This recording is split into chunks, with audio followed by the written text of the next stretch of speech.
आया है जिसका नाम है पाकिस्तान। तो पाकिस्तान को की नरिशमेंट, उसको उसकी नशोनुमा या उसकी हिफाजत के लिए आपने बहुत अहम किरदार अदा करना है। किसी भी मुल्क की तरक्की में तालिब इल्मों का बहुत बड़ा किरदार होता है। और तालिब इल्म कौन है? आप सब हैं। कोई ये कहे कि मैं तो छोटा सा हूँ, मैं तो 1 2 3 क्लास का हूँ या 5 क्लास का हूँ या इवन मैट्रिक का हूँ, तो मैं क्या कर सकता हूँ? बेटा, आप बहुत कुछ कर सकते हैं। आपका मकसद ये होना चाहिए कि मैं तालीम इसलिए हासिल कर रहा हूँ कि कल मैं अपने दीन की, अपने मुल्क की खिदमत कर सकूँ, मैं अपने आप को अपने मुल्क के लिए वक्फ कर सकूँ। कई लोग पढ़ते हैं, खाते यहाँ पाकिस्तान में है, रहते पाकिस्तान में है, घर पाकिस्तान में है, जायदादें पाकिस्तान में है, लेकिन जब वो थोड़ा पढ़ जाते हैं तो क्या करते हैं? हमने बाहर जाना, यहाँ क्या रखा है? अगर यहाँ कुछ नहीं रखा तो यहाँ सांस क्यों लेते हो? यहाँ कुछ नहीं रखा तो यहाँ रहते क्यों हो? तो अगर हमें पाकिस्तान माँ की तरह पाल रहा है, हम खा भी रहे हैं, पी भी रहे हैं, हिफाजत से रह भी रहे हैं, हम जिंदगी की हर आसाइश से फायदा उठा रहे हैं, तो फिर हमारा ये फर्ज बनता है कि हम अपने मुल्क के लिए मुस्बत इक़दामात करें। अगर मैं एक छोटा बच्चा हूँ और मैं कहता हूँ कि मेरे पास कुछ भी नहीं है करने को, मेरे पास कोई इख्तियार नहीं है, मेरे पास कोई पैसे नहीं है, लेकिन मेरे पास अपना आप है, मैं मुल्क का एक बहुत बड़ा असासा हूँ, तो मैं अपनी तालीम को बेहतरीन अंदाज में मुकम्मल करूँ, मैं बेहतरीन अंदाज में पढ़ूँ, मैं अपना टारगेट सेट करूँ कि मैंने कहाँ पहुँचना और उसके लिए रात दिन कोशिश करूँ।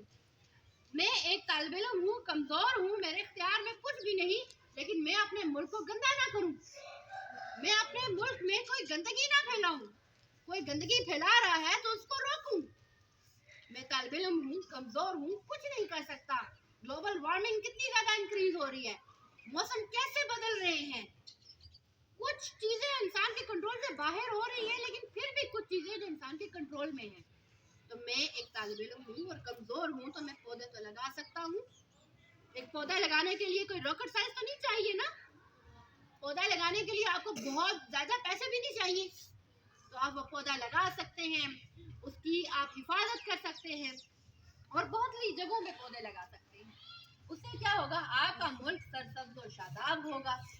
और जब हरा भरा पाकिस्तान होगा तो ना तो आलूदगी होगी, ना ही मौसम ऐसे बदलेंगे और ना ही जिंदगी मुश्किल होगी। अभी देखें लाहौर में स्मॉग है, सुना होगा ना आपने, इतना स्मॉग है कि सांस नहीं लिया जा रहा, लोगों को आइस की प्रॉब्लम है, सांस की प्रॉब्लम है, और वहाँ पे आर्टिफिशियल बारिश, आर्टिफिशियल होता है।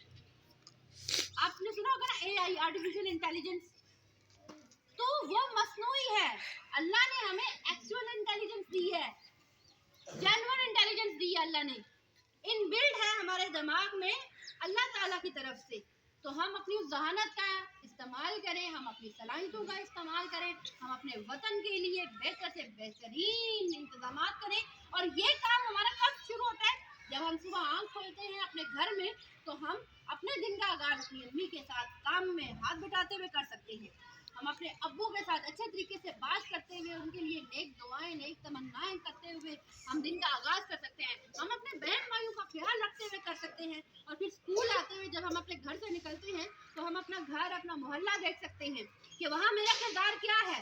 मेरे घर को या मेरे मोहल्ला अगर मेरी वजह से जाना जाए, पहचाना जाए, तो वो पहचान, वो शनाख्त कैसी होनी चाहिए? तो ये आप पे है कि आप अपनी शनाख्त कैसे बनाएंगे। ये आप पे है कि आप जिस दुकान से अपनी खाने पीने की चीजें लेते हैं, तो ये आप पे है कि आप अपने उन पैसों से, यानी कि आप अपनी सेहत के लिए अपने पैसों से, क्या आप कोई जंक फूड लेंगे, क्या कोई गंद वगैरह लेंगे जिससे आपको वक्ती जायका तो मिलेगा, लेकिन आपकी बॉडी बीमार हो जाएगी।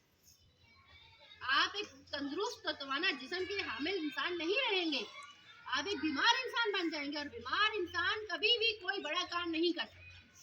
जब आपके जिस्म में तवानाई नहीं है, ताकत नहीं है, आप मुल्क के लिए कुछ नहीं कर सकेंगे। तो ये आप पे है, सबसे पहले आपने ईमानदार होना अपनी जात के साथ, अपने घर के साथ, अपनी फैमिली के साथ, अपने मोहल्ले के साथ, अपने इदारे के साथ। जब आप इन सब जगहों पे ईमानदारी से अपना किरदार निभाएंगे तो आप देखेंगे वतन बहुत आगे जाएगा। तो ये मुल्क आपका है। सिर्फ हर दफा 14 अगस्त में झंडियां लगा लेने से, 23 मार्च में कुछ नारे लगा लेने से, या 25 दिसंबर को हमने कायद डे बना लिया कि बाबा कौम का दिन मना लिया है, तो बाबा कौम का दिन सिर्फ यहाँ पे कुछ बैनर या कुछ प्ले कार्ड लगा के या तकरीरें करके या टैबलो करके उसका हक अदा नहीं होता। उसका हक अदा होता है कि आप तसव्वुरे पाकिस्तान पे जाएं, जो उनका नजरिया पाकिस्तान था, पाकिस्तान क्यों बना था, क्यों बनाया गया था, उस पे जाएं। और उस मकसद को अचीव करने के लिए आज अगर आप ग्रेड 1 में भी हैं, मैं क्लास 1 के बच्चों से बात शुरू करूंगी कि अगर आप क्लास 1 में भी हैं तो आप वहाँ अपना वो मकसद डिफाइन करें और काम शुरू करें। आप देखें कि आपके मुल्क को इस वक्त क्या जरूरत है। कोई एक आज के दौर में कोई ये कहे ना मैं तो बच्चा हूँ, मुझे तो चीज़ों का नहीं पता, ये बहुत बड़ी बेवकूफ़ी है। क्योंकि आपके घर में, हर एक के घर में स्मार्टफोन मौजूद है, आपको दुनिया का पता है, दुनिया में क्या हो रहा है। और फिर फ़लस्तीन में वो जो छोटे छोटे बच्चे हैं, वो आपकी तरह के तो बच्चे हैं जिनका मकसद बिल्कुल वाजिया है कि हमने वतन के लिए, मुल्क के लिए, उम्मत के लिए शहीद होना है। क्या उनको ठंड नहीं लगती, क्या उनको भूख नहीं लगती, क्या उनको तकलीफ नहीं होती? होती है ना। वो हर चीज बर्दाश्त कर रहे हैं, क्यों? उनके जहन में एक मकसद है, उस मकसद के लिए खड़े हैं। तो हम ये तो नहीं कह सकते कि हम उनसे बहुत ऊपर हैं और वो बहुत पीछे हैं, तो हम इसलिए बड़ी आरामदायक जिंदगी गुजार रहे हैं। आज हमें अम्मी ने कैप भी पहना के भेजा, ग्लव्स भी पहना के भेजा, कोट भी पहना के भेजा, अच्छे गर्म कपड़े भी पहने हुए हैं, और वो बेचारे ठंड में ठिठर रहे हैं। तो हम तो बड़े अच्छे हैं क्योंकि अल्लाह ने हमें इतना सब कुछ दिया है। तो बेटा अल्लाह ताला फरमाते हैं मैं तुम्हें दे के भी आजमाऊंगा और ले के भी आजमाऊंगा। तो ये जो तुम्हारे पास सब कुछ है ना, तो ये इसलिए नहीं है कि मैं बहुत गोरा चिट्टा हूँ, बहुत प्यारा हूँ और मैं सबको बहुत अच्छा लगता हूँ। नहीं, ये आजमाइश है, आपने इस आजमाइश में पूरा करना है। ठीक है। तो पहली चीज कि आपने अपने साथ वादा करना है कि आपने तालीम को बेहतरीन अंदाज में हासिल करना है और हासिल शुदा तालीम पे अमल करना है। आपका चलना फिरना, बैठना, उठना, बोलना पता चले कि आप एक तालीम याफ्ता इंसान हैं, बाशऊर इंसान।